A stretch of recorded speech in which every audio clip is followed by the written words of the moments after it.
Hey all, oh my goodness, I'm not going to lie, I'm really nervous doing this. I'm generally quite an awkward person when it comes to filming or taking pictures of myself. So with that being said, I can only apologise what this is going to be. I think it might be in two parts because I feel I've already tried filming this and it was 22 minutes, so that's quite horrifying. So yeah, I'm already waffling now. Yeah, what was I even saying? Okay. I wanted to mention a few things. I am doing this because probably one of the top questions I've been asked over the last 5 years of being in the TSW community is what products I use, everything, to do with shaving routine, moisturizers, sun cream, all of it. So I thought it's a good idea if I just put it in one place so you have it there. Another thing I wanted to mention is that this video is in no way me saying these are the products I use to get better, these are going to be the best thing for your skin. We are all so different, and what might work for one person might be like the worst thing ever for another. And this is why I've been very reluctant to share all the products I use for that reason. Like I said, I'm going to get straight on with it. Most of the products I mention are targeted at people with sensitive skin. And I think, to be honest, I use them for two reasons. One, especially since I've recovered from TSW, I want as little as possible on my skin. I really adore the feeling of skin freedom. It's just the best. So I want as little. Don't want to feel anything on my skin. That is when it's the happiest. And secondly, I think anyone who has a chronic skin condition for a number of years, it's almost like that is like a shadow constantly over you, and you know all your restrictions, you know all the things you have to avoid. You have to be constantly evaluating what you can and can't do, what you can and can't use, and I think it sticks with you. So it's a preference, but it is also that psychology. I think you can sort of take the girl out of the eczema and TSW, but you can't take the eczema and TSW out of the girl. So yeah, that was just a few things I wanted to mention.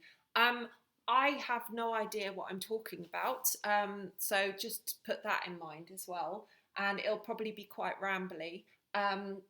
There are quite a lot of products to share with you, so I'm going to get straight on with it. I'll start with sort of skin, sun care, shaving, all that first. I'll move on to hair care, and then I will move on to like laundry detergents and all that. And I've also got a couple of tips. So first off, my sort of general shower daily routine. I shower once a day. I don't really have baths, mostly because I just want to get in and out. And for the most part, the only thing I will use on my skin whilst I'm in the shower, if I'm not shaving or anything, is the Dove Sensitive Skin Micellar Beauty Bar. It's brilliant. I've used this ever since sort of fairly early on in TSW. It's the most gentlest, loveliest soap I've ever come across. And in the shower, I will use it just under my arms and just only where I need to. I've never been one of those people that could use like products all over their skin. I just prefer water and soap only where I really need to. I will also use this this soap when I wash my hands when I'm at home. If I'm out, I'll use another soap to wash my hands. It doesn't really matter. And I don't think I'd have much of a reaction. I just prefer the most gentlest products I can get my hands on. Also, when I come out of the shower, the only other really thing I do is wear deodorant. I use the Mum Unperfumed Anti-Perspirant. It's like a roll-on deodorant. My mum used this for years and I kind of graduated to using it too. The only time I've never used this mum deodorant was when I was going through TSW and when my sweating was really bad, and I found a Mitchum deodorant that was actually brilliant, and it controlled the sweating under my arms. It did nothing for like full body sweating, but it helped, and especially under the arms. I don't know if you're the same, but I find it really uncomfortable, especially during TSW. But now thankfully my sweating is just like normal. So the mum is absolutely perfect for that.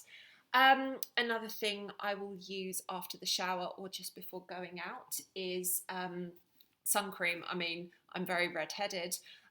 For about 2 years after TSW, though, I didn't use a sun cream for two reasons. One, I think I was basking in the feeling of not having to use products or anything and just being able to feel the sun on my skin. It was such a wonderful feeling that I'd sort of been denied for so long. I just sort of afterwards I was like, this is amazing. I mean, I'm going to probably pay for it in like 20 years or whatever, quite majorly, but you know what, I think the pure joy I felt at that time after TSW, just I can't I feel quite emotional, so I'm waffly, so I'm going to move on. And I also, the reason I didn't use one as well was because whenever I tried one, I don't know if it was because my skin was still finding its feet after recovering, but I found every single sun cream I used, I would react to it and I'd be a bit, not irritated, but a bit like the skin would be raised and a little bit rashy. So yeah, I just kind of really didn't use one for the most part until a wonderful woman on a blog post I put up mentioned about SunSense, which is an Australian brand, and it's brilliant. I fell in love with it from the first time I used it, and I would highly recommend giving it a go. So it's the SunSense Ultra SPF Factor 50 for the whole family. It's not really got much of a scent. It's very, very light, and it's not one of those streaky white ones. Oh, goodness, sorry. I'm going to try and do this so you can see. So yeah, it's where even am I? And it rubs in very easily, and it's just really lovely and light. I only really put it on my face and hands, basically. That's sort of common sense, or wherever the sun hits, really, I'll put it on. No reaction whatsoever. It is hands down the best sun cream, sun lotion. I don't know what the technical term is, but it's the best thing I've ever used. But I certainly wouldn't use it if I was staying at home. My skin is pretty happy without any kind of moisturiser. I've got like my full Moisturiser Withdrawal story on my blog. I've also mentioned it in a Q&A in one of the stories on my Instagram page. So have a look there for more information. Okay, so moving on to shaving and dry body brushing. So my general routine will be, it's like on a 3-day cycle. So day 1, I literally get in the shower, use soap, come out, don't do anything. Day 2, I will dry body brush before I get in the shower. I use quite a gentle dry body brush. I dry body brush for 2 reasons. Many years ago, I noticed, and this is before TSW even, I noticed that I was getting like little dry spots on my legs and the tops of my arms, and I found dry body brushing has really helped with that. The other reason I dry body brush is because I've suffered from the hair pulling disorder trichotillomania since I was 12 years old. And trichotillomania, if you are as hardcore as I was, and trust me, it was quite intense for a number of years, it basically messes up your hair follicles to a point where a lot of your hairs come back through ingrown. It really messes it up. So I find by dry body brushing, it helps with that. I thought when I started dry body brushing, especially on my legs, that because I'm like not ripping away skin, but you're taking layers of skin off, you're actively, taking it off. I thought I needed something to counteract that. So I use a moisturiser on my legs when I get out of the shower after dry body brushing them. And I use the Neutrogena Deep Moisture Fragrance Free Dry Sensitive Skin Lotion, and it is lovely. It's the perfect balance between sort of thick and thin. It just is lovely. Very, very comfortable. Not experienced a single issue with it, and highly recommend it. But like I said, especially with moisturisers, I'm very nervous to say use this, try this, because it is so temperamental for everyone and so different. So that's day 2. So I'll dry body brush, get in the shower, then I'll put the moisturiser on. Only my legs, don't need it on my arms. Never really have any issues with dryness there. So yeah, on day 3 I will shave under my arms and my legs. When I'm shaving, I use the Sainsbury's own brand Smooth Sensitive Shave Gel. I mean, there's loads of different brands of shave gel. I use this one because it's cheaper. Gillette do a nice one, but they're just like much of muchness, really. So I think even if you don't have certain brands here, I think they probably all use relatively the same ingredients, and it works very well. I really like the Sainsbury's own one. It's really gentle. I'm not going to put my razor too close because it's disgusting. I use the Venus Gillette razor, not with like added things, literally just that. And I'm going to swiftly move that away. No one needs to see my dirty old shaver. So in terms of that's sort of generally what I use. I will also quickly mention Mavala. I use this when people used to go out and do fun things. I used to occasionally wear nail varnish and I'd need to remove it. So yeah, maybe post-COVID I'll use that again. It's literally been like this for like a year and a half. It's quite embarrassing. In terms of makeup, because I think I've done everything. Yes, I think I have done everything. Oh, I should mention as well, occasionally I will use Vaseline on my lips, but it's very, very rarely. And I'm trying to avoid it more because it's very easy to sort of get into a routine where you just use it for using sake, if that makes sense. So yeah, moving swiftly on. I don't use face makeup of any kind. The only thing that really goes on my full face is the sun cream, the SunSense sun cream, and I just wear eye makeup, as you can see, and I take it off with not cotton oil, what is it, coconut oil. I will get a clean dry cotton pad.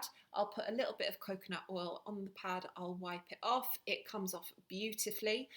Because I don't like the idea of excess coconut oil on my skin, I will take another clean why do I keep saying coconut pad and cotton oil? Oh, goodness. I'll take a clean cotton pad and I will wipe the excess off, and then I will wash my face with warm water. So yeah, that's my sort of general routine there. Moving on to hair care stuff. Also, I will say very quickly, the only perfume I've used for many years is Chance by Chanel.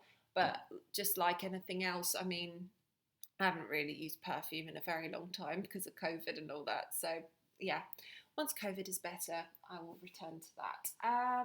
So yeah, hair care. I am by far not an expert on hair care. I haven't got a clue what I'm doing. I wanted to also mention something with hair care that I found quite interesting. Generally, I've used quite a lot of products for my hair over the years, but it's interesting. I always come back to two of the cheapest shampoo and conditioners I've ever tried. First off, I want to mention a product that I am very, very much in love with and will probably use for forever. It is the Head and Shoulders Classic Clean shampoo, pretty much like their basic shampoo. Nothing's really added or anything. I used Head and Shoulders for many years before TSW because I did have dandruff. I stopped using it for some reason during TSW and tried all these natural ones, all these, like all the ones that would be really gentle for my skin. I found after a while, like many months of TSW, I never really wrote it down, so I apologise, I can't give you like an approximate figure. I found that my scalp started flaring and was a bit oozy. And I thought, you know what, let's try Head and Shoulders. Very quickly, the flaring stopped on my scalp. And I am absolutely not saying it was the Head and Shoulders, and it may have been just pure coincidence. But since then, I was certainly using just Head and Shoulders. And to be honest, I find it's a really nice shampoo as well. So I've used it ever since. I've tried some other shampoos just when I was trying more expensive brands, but I always just return to Head and Shoulders. And this is a conditioner that I keep returning to. It's like cheap. It's Pantene Pro V Smooth and Sleek conditioner. It's for light, dry, frizzy hair, which I certainly have. My hair is naturally curly. This is straightened, but it's sort of like moisture gets to it and it literally like Hagrid's up within seconds. So yeah, I'll use this as a conditioner. So they're the kind of staples, those two that I'll use. If I'm straightening my hair, what I will use is that shampoo and conditioner. When I get out and my hair is naturally dried, I will put this on it, Kerastase Nutrive. It's like a sort of, it's almost like a lotion that you put on your hair. It's like a heat protectant, but if I'm being perfectly honest, I much prefer the Tresemme heat protectant spray. It's very, very cheap. You get a big bottle of it and it's been fine with my skin. And then I'll straighten it using my GHD Platinum stylers. After that, I will use this Kerastase Elixir Ultime. It's in a very pretty glass bottle, really, really lovely. But if I'm being perfectly honest, I wouldn't recommend Kerastase. It's been interesting trying different brands. I tried a brand a few years ago that came highly recommended. It cost a lot, but I thought, you know what, I'm going to take it seriously with my hair. What I found was very interesting was at first my hair was like brilliant. I was like, this is amazing, best thing I've ever used for my hair. But suddenly it wasn't. And it was almost like steroid addiction. My hair needed more and more products. And now at this point that I've pulled away from them, I feel like I really need to repair a lot of damage these products have caused. I mean, I'm probably just like a conspiracy theorist now and I'm just blaming everything it's all like the same, but it does make you think, doesn't it, about sort of how the body and how the hair works. It's fascinating. So I'm going to be looking at just switching up the serum for coconut oil and using just like a cheap Tresemme heat protectant. But any recommendations you have, I'm all ears. If I'm leaving my hair curly, I will use the John Frieda Frizzy's original serum, and I actually really like it, and it's one of the only serums that keeps my curly hair in check, and trust me when I say that is an achievement. Oh my goodness. Another thing I wanted to mention, when I've straightened my hair on the day before washing it again, I will douse my whole hair in coconut oil and just put it up for the day in like a greasy bun just to condition it, and I've really noticed a big difference since doing that. So I do want to change over, like I said, coconut oil on all, you know, on everything after I've done my hair and stuff. I'm sorry, I feel myself waffling now, so I'm going to speed up a little bit. Toothpaste wise, don't really use anything special. This one I really like, Sensodyne Pro Enamel Gentle Whitening. It feels gentle because I find sometimes they're just too minty and they're a little bit not stingy, not on like around my mouth, but I don't like intense mint or anything, and this one's just nice and gentle generally for my whole mouth area. That sounds really weird. I tried this one, do not like it whatsoever, so I'm either going to chuck it or I'm going to just use it up and then never use it again. We'll see. Few things I wanted to mention before I finish. First off is this is what I use for washing my clothes. I don't use any kind of fabric softener, anything like that. I don't like the smell. I want it to be as sort of unperfumed as possible. My mum used this from when I was a baby, and I've just naturally used it as well because it does the job and it's not overpowering. Lastly, I wanted to mention two things. They're more tips than proper products. When I got better from TSW, I found using cotton gloves underneath rubber gloves when I washed up the dishes was literally a game changer for my hands. I really always hated the idea of just having rubber gloves against my skin, and then when the hot water hits them, it's like you've got hot rubber going on your skin. So for me, I wanted like some kind of barrier, and these cotton gloves are just amazing, and you can also do your mime act at the same time. So win-win. Lastly, another thing I wanted to mention, which is I suppose is very topical at the moment, is hand sanitizer.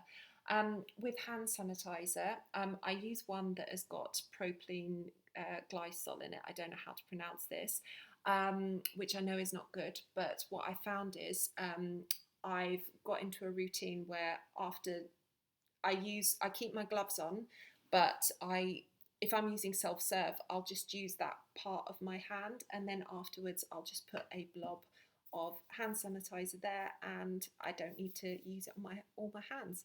All my hands? Okay, I really need to stop now because I'm getting very, very waffly.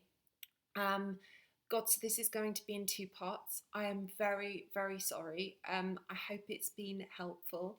Again, I apologise for the waffle. I'm going to eat lunch now. I finally got in that lunch mention. And yeah, if you are currently struggling through TSW, know it does get better. And know I am here if you ever need to reach out. I am sending you all so much love, and I hope you have a really lovely day. I'll speak soon.